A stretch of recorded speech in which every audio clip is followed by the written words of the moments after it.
Yo, hey, how you doing? Good to see ya. Hey, good to see ya. All right, let's get ready to rock and roll. The headphones are going on, and though totally functionless right now in this setting, although I did hear one time that it makes the audio better if your headphones are plugged into your mic. I don't know if it's true. It doesn't matter. But I tell you what this does. This makes me feel like I'm in the cockpit, like I'm ready to rock and roll, and I am ready to rock and roll with this week's AMX Weekly. So, give me a second to get situated here, and then we're going to get started. We're going to get started with this week's learning. And from where do the sources of this week, from where does our learning come from? Do you want me to tell you now, or do you want me to tell you in a minute whenever I start recording? So I think what I'm going to do is I'm going to wait a minute and then tell you when I start recording. I think that's what I'm going to do.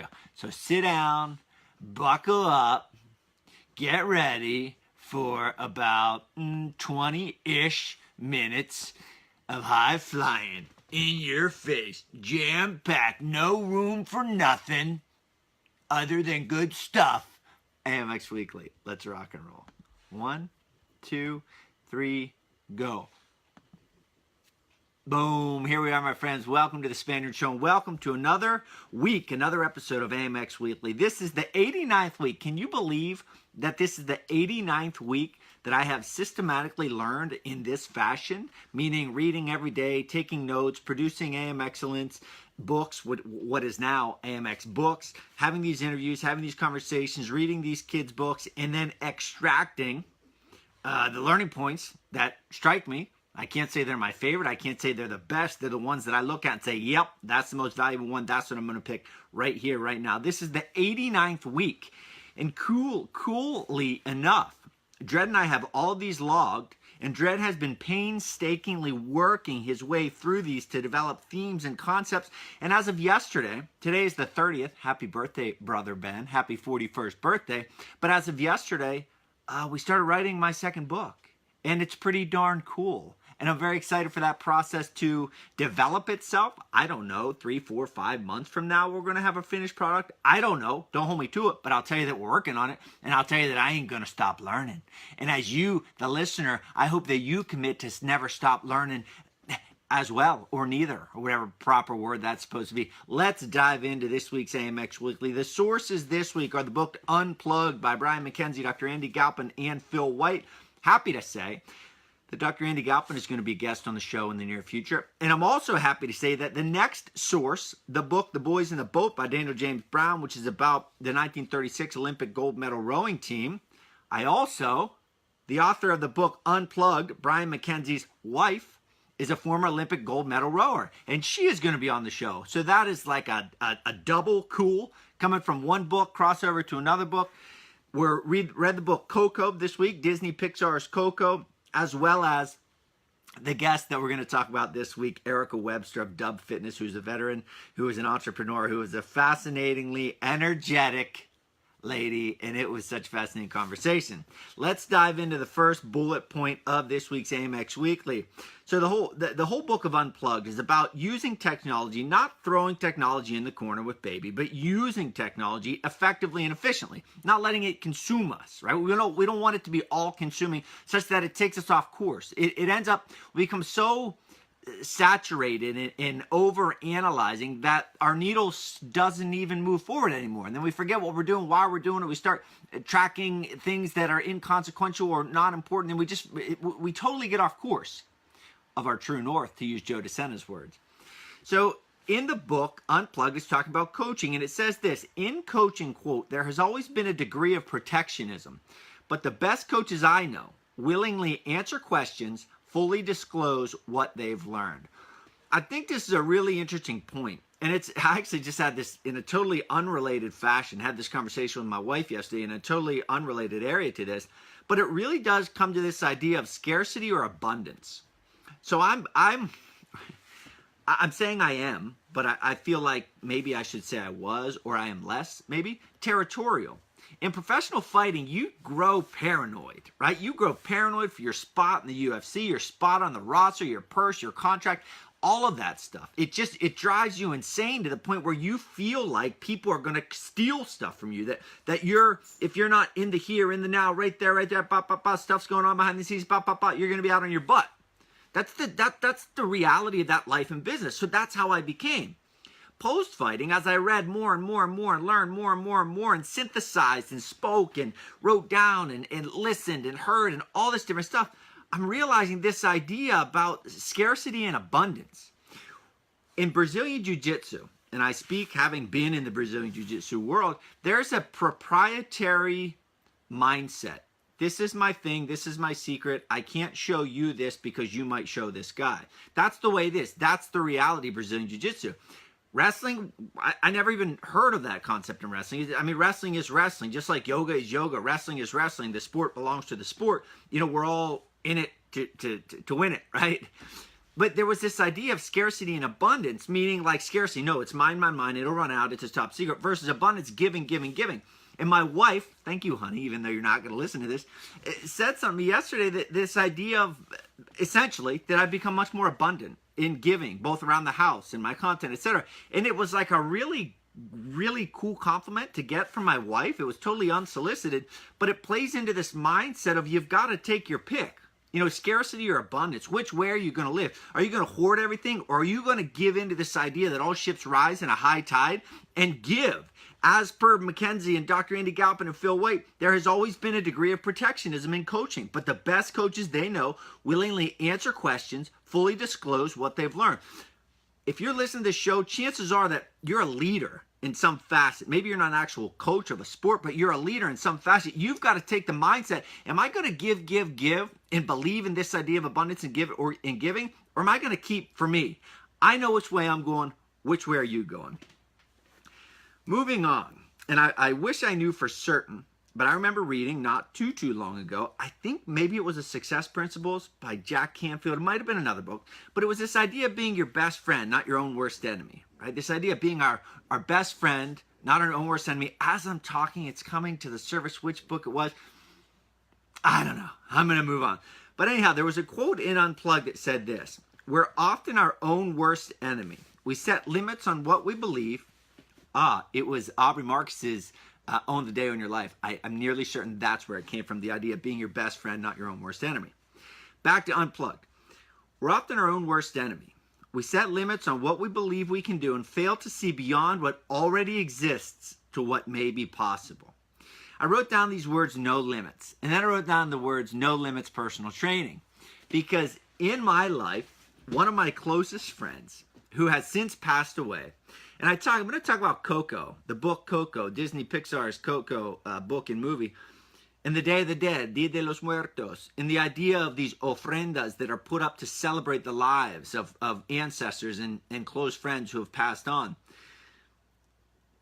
And funerals are sad, and someone dying is extremely sad, and it's extremely difficult to get through. But now, many years after Don's passing, I can't help but smile when I think of Don Messing. I can't help but smile when I think of No Limits Personal Training. I can't help but smile thinking of my time there spent with him, soaking up his knowledge on health and fitness and life and philosophy and goodness and energy and all of those things. And in the book, it's talking about setting no limits. So I can't not think about Don whenever someone says no limits. But think of this, we set our limits on what we believe we can do and fail to see beyond what already exists to what may be possible. The current book that I'm reading, The Boys in the Boat, and if you're following AMX books, you're going to hear me talk more and more about this. But these young boys, right, these boys from the state of Washington who had no business going to the Olympics and winning the Olympics, nor even competing on a national level in rowing because it was an East Coast sport and they were from the West Coast, they had no business.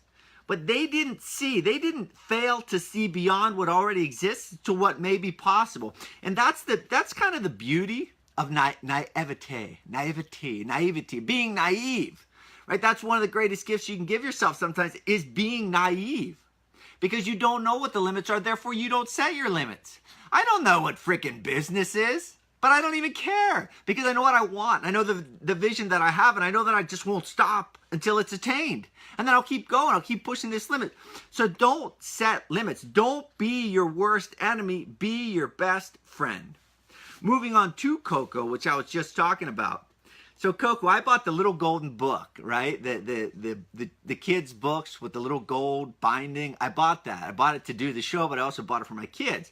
Because last month, my wife, my daughter, and I went to Disney on Ice. And I saw Miguel skating on the ice. And Miguel had this awesome Dia de los Muertos face painted up. And they had these Dia de los Muertos art all along the walls and the lights. And I thought, what is this?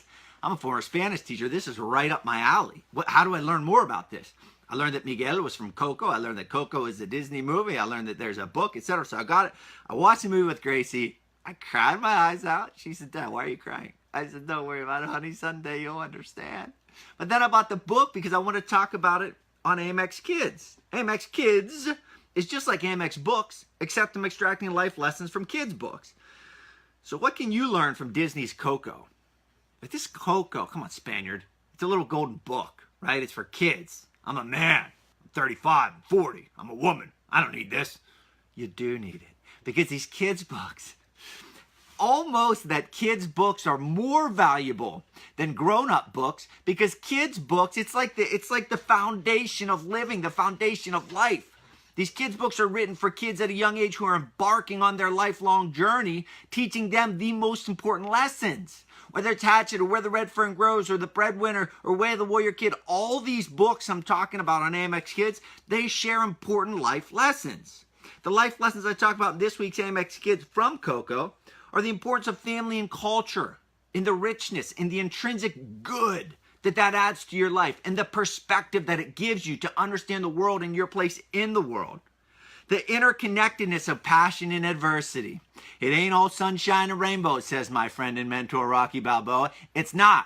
So you've got to understand that passion is interconnected with adversity. The two go hand in hand. Pain, as my other friend Clever Lane likes to say. And lastly, why we should pick our heroes carefully. There's an awesome part in the movie Coco that will blow your mind, and it has to do with picking your heroes carefully. AMX Kids comes out every Tuesday. I'm uploading the episodes, all of these episodes, AMX Kids, AMX Books, AMX Talks, AMX Weekly, to my YouTube channel, youtube.com/Charlie Spaniard. You can watch them, listen to them, rewind them, whatever. Pause them when you want. AMX Kids comes out every Tuesday. Moving on to the next bullet point, and this comes from The Boys in the Boat by Daniel James Brown. So Dredd brought this book to the table, and he said, you should read this, Spaniard. And I said, what's it about? And he told me, 1936 Olympic gold medal rowing team. Never heard of it. Didn't know anything about it. Looked on Amazon. He told me there were close to 21,000 reviews, 95% of them being 4 and 5 star. Let me give you a little secret of book reading. If there's a book on Amazon or anywhere with 21,000 reviews, 95% being them 4 and 5 stars, read the book, okay? You can't read everything, but if you're going to whittle it down, you should probably consider reading that book if it has anything of interest to do with you. So I started reading this book, and I came across a guy named Joe Rance, who, if you're listening to AMX Books, you're going to learn more about. But it says in the book that, quote, Joe Rance was, quote, one of 9 young men from the state of Washington, farm boys, fishermen, and loggers who shocked both the rowing world and Adolf Hitler by winning the gold medal in 8-oared rowing at the 1936 Olympics. I knew nothing about this. The fact that there was a thing in the world that was so rich and so pure and so good and so powerful and so entertaining and so jaw-dropping and so awe-inspiring as this book, The Boys in the Boat, that I didn't even know existed, that probably you don't know existed. It blew my mind. I'm totally into this book. 9 good-hearted young men strove together, pulled together as one, gave everything they had for one another, bound together forever by pride and respect and love. That's how winning is done, my friends. To quote my other friend, Rocky again. That's how winning is done. This story is so pure and so good and so full. There's probably 10 different storylines, all extremely valuable. I mentioned Hitler. What does Hitler have to do with the story? World history is involved here. The sport of rowing, togetherness, mission above self, family, adversity. So rich. History in general. Talk about Joe Louis and Harley Davidson and Seabiscuit. The origins of all of these things. It's so wonderful. The Boys in the Boat. You can get that book as well as every other book on my website, charliespaniard.com/reading list. Moving on with The Boys in the Boat. Quote, Joe understood cold reality. The Depression. The Depression is another major storyline in this book. The Depression. Quote, Joe understood cold reality. He knew he might not belong here at all, here being the University of Washington. And he certainly couldn't stay long if things did not go well in the shell house. To fail at this rowing business would mean, at best, returning to a small, bleak town on the Olympic Peninsula with nothing ahead of him but the prospect of living alone in a cold, empty, half-built house, surviving as best as he could. For Joe, it was all or nothing. How many times have you given it your all? You know, we like to sit comfortably in our temperate house. We like to sit comfortably in our air-conditioned gym or our heated gym in the summers and the winters. But how often have you given it your all? I can remember, oh my gosh, two extremes. I can remember training in gyms for fighting that was so hot. I don't know, 100 degrees, with headgear on, with gloves, with wraps, with pads on, just sweltering, dripping, swimming, fighting in a sea of sweat and gunk. And then conversely, I remember training in these gyms back home that had no heat, had no sort of ventilation, in the dead of winter, kicking my ice cold toes into elbows and knees, nearly shattering them, feeling like I shattered them. Ask yourself, how often have you given it your all, like your real all? When you read this book, when I continue reading this book, you're going to hear and you're going to see the adversity and the fight and the go that these guys gave it. The ice crystals forming on their shirts and their fingers and their hairs, etc., rowing down the river, rowing down the cut in the dead of winter, training for a dream, right? How often have you fought for that? How often have you done that? Moving on to Thursday's interview. So this is from AMX Talks 207. This is so fun. I went to an event at the Comcast Center on September 21st. It was a veterans event, and it was part of the Team Red, White, and Blue Old Glory Relay Kickoff in Philadelphia. So I got to sit down with several veterans who have either founded or work with or work for veterans organizations. It was a tremendous opportunity to go and hear and listen and learn. Also, it's a tremendous opportunity to share their stories with you. One of the women I sat down with was named Erica Webster of Dub Fitness in the King of Prussia, Philadelphia area. I talked about Dawn's energy earlier. Erica is, and her energy is, if I had to say one thing about Erica, it's her energy. She radiates energy and smiles, and it's just goodness, right? So from our conversation, she said this, quote, I had no intention of doing what I do now, meaning when she got out of the military. It started with a small need of moms in my area to get fit, and I provided a safe haven for them. And I got the same in return. I was lost when I got out of the military. I got that feeling of, I don't belong anywhere. What am I doing? I'm never going to make it. With Dub, I started to have purpose again. These women gave me purpose. It's an all-women's gym that it has evolved from just moms to all walks of life. That gym, these women gave me purpose. Purpose, passion, energy, mission above self. Erica Webster is nailing it. That is Thursday's episode, AMX Talks 207. Give it a listen. If you're in the Philadelphia area, go to Dub Fitness. Say, hi, Erica. I want to train. And train. And if you're a guy, go there anyway and knock on the door and say, hey, I heard Spaniard talk about you, and I think you're awesome. Do that, my friends. Moving on to the last bullet point of the week. I want to talk about the intensity of rowing. So I talked about some of the adversity these guys experience when they're rowing, dealing with the elements, the weather.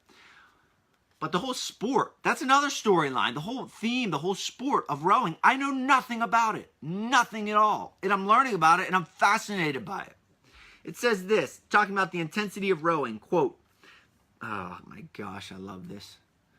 Pain is part and parcel of the deal. It's not a question of whether you will hurt or of how much. It's a question of what you will do and how well you will do it. While pain has her wanton way with you. Pain is part and parcel of the deal, folks, when you're rowing. But guess what? Pain is part and parcel of the deal if you're living, when you're living. It's not a question of, is it going to hurt? It's a question of when it hurts, how bad's it going to hurt, and what are you going to do in response to that hurt? When pain is having her wanton way with you, when you have no way out, when you can only move forward, when you can only look that pain and that fear and that doubt, that negativity and all that other junk straight in the eyes, what are you going to do with it? Rowing, wrestling, fighting, life, clubber lang, whatever. Pain is part and parcel of the deal, my friends. What will you do? What will you do? This has been AMX Weekly 89. I love it. I hope you love it. I hope you at least like it. Of course, I hope you love it, but I hope you like it as well. If you'd like to help support the show, if you'd like to help support the idea of lifelong learning, and if you'd like to become part of something special, when I say part of something special, what do I mean? I'm not trying to schmooze you.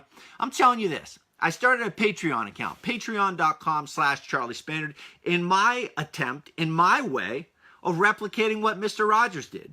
Mr. Rogers relied on, developed, fought for public broadcasting, for the idea, for his belief in childhood education programming, for quality television programming for kids done the right way.